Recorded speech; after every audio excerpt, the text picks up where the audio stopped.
بسم اللہ الرحمن الرحیم۔ آج میں اللہ تعالیٰ کا بہت شکر ادا کر رہا ہوں اور میں بہت خوش ہوں۔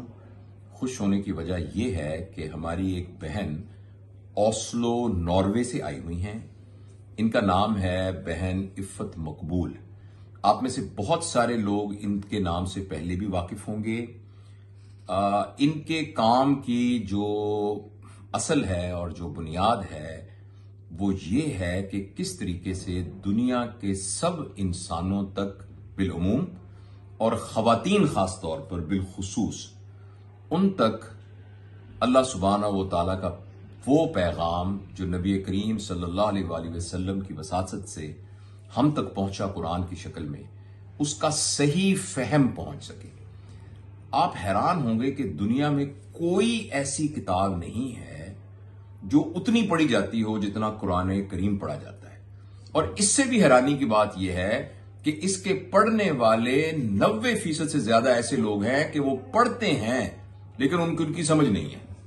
یعنی ایسی کوئی کتاب نہیں، جرمن میں کوئی کتاب لکھی ہوئی ہو اور کوئی اسے کہے کہ پڑھے تو کوئی بندہ کہے گا میں کیوں پڑھوں، اس کا کچھ زبان کا ہی پتہ نہیں ہے۔ تو جس کو زبان کا پتہ بھی نہیں ہے وہ بھی پڑھتا ہے، اور یہ ایک بہت بڑی زیادتی ہے اپنے ساتھ کہ اللہ تعالیٰ نے جو کوڈ آف کنڈکٹ قرآن کی شکل میں ہمارے پاس پہنچایا، ہمیں اس کا فہم ہی نہ ہو۔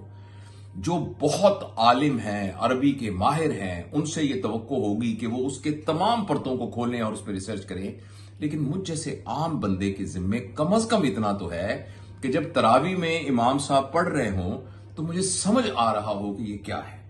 ہمارے ایک دوست ہیں، انہوں نے بتایا کہ ایک چیف جسٹس تھے پاکستان کے ریٹائرڈ، وہ خانہ کعبہ میں گئے تو ان کو انہوں نے اکرام کیا اور ان کو پہلی صف کے اندر کھڑا کر دیا جمعے کی نماز کے اندر، کیونکہ پروٹوکول کے ساتھ گئے تھے۔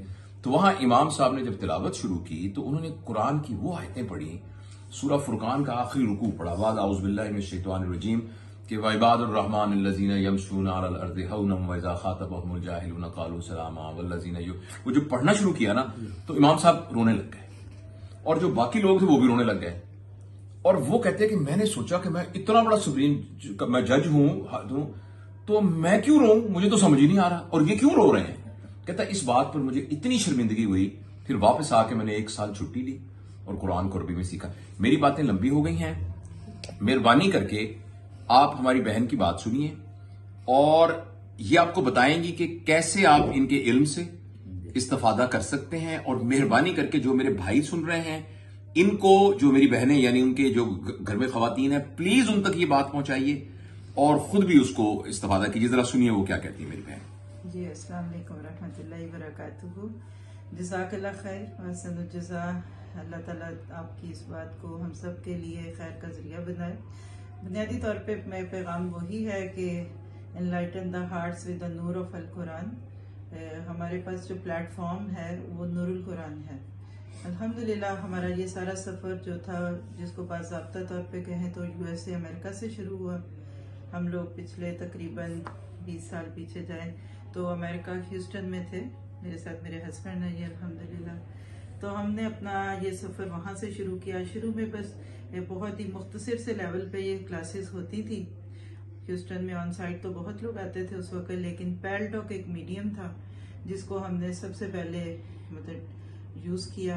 اسی سے اللہ نے خیر دی کہ بوسٹن میں ہمیں کچھ اپنے ملے ایڈمنز، تھوڑے تھوڑے کرتے کرتے بس وہ تنہا چلے تھے، افراد ملتے گئے، کافی کارواں بنا۔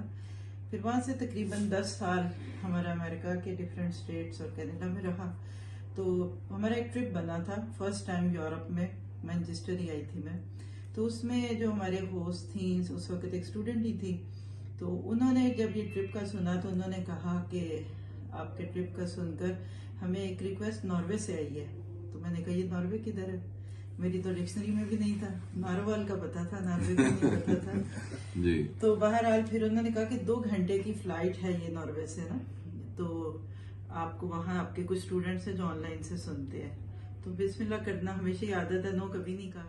ٹھیک، تو الحمدللہ پھر ناروے میں یہ پہلا تعارف تھا۔ پھر اس کے بعد ہم واپس امریکہ گئے اور اگلے سال ہمیں وہاں سے دوبارہ ریکویسٹ آئی کہ بچیوں کو کچھ کروائیں، تو ہم نے 1 مہینے کے لیے ایک سمر کورس ڈیزائن کیا، اس میں آئے، بس وہ تھا۔ پھر انہوں نے کہا کہ نہیں اب آپ ہمیں پورا قرآن پڑھائیں۔ بہت بڑا فیصلہ تھا، اور زندگی میں یہ فیصلے آتے ہیں تبھی اللہ تعالیٰ مدد دیتا ہے۔ بک سٹور تھا ان کا، ہمارا اپنا اسکول تھا، سب وائنڈ اپ کیا 1 مہینے کے اندر. پھر ہم فار گڈ کہہ لیجئے کہ کورس کرانے کی نیت سے ناروے آئے، اور یہ تھا ہمارا یورپ میں تعارف. الحمدللہ اس وقت ناروے کے ساتھ ساتھ آلموسٹ شنگن اور یورپ میں ڈفرینٹ جگہوں پہ کام ہو رہا ہے.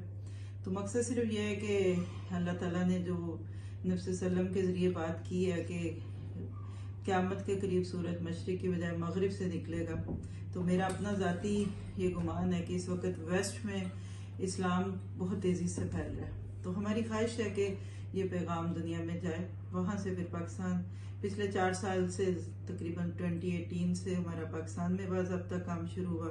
ہمارے اس وقت مین کیمپس جوہر آباد میں ہے، خوشاب جوہر آباد، لیکن اس کے ساتھ ساتھ سیالکوٹ اور لاہور باقی جگہوں پہ کراچی میں کام ہوتا ہے.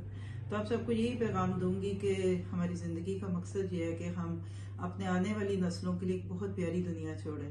اللہ نے ہم سب کو پیغام دینے کے لیے بھیجا تھا، باقی چیزیں تو ساتھ ساتھ چلتی ہیں. تو آپ لوگ اس میں مزید جاننا چاہیں تو نور القرآن ٹی وی ہمارا چینل. جی میں کہتا نور القرآن، اور نور یو سے ہے نا، جی، NURUL قرآن ٹی وی، یہ یوٹیوب کے اوپر یہ ہے، یوٹیوب پہ اور اس کے پھر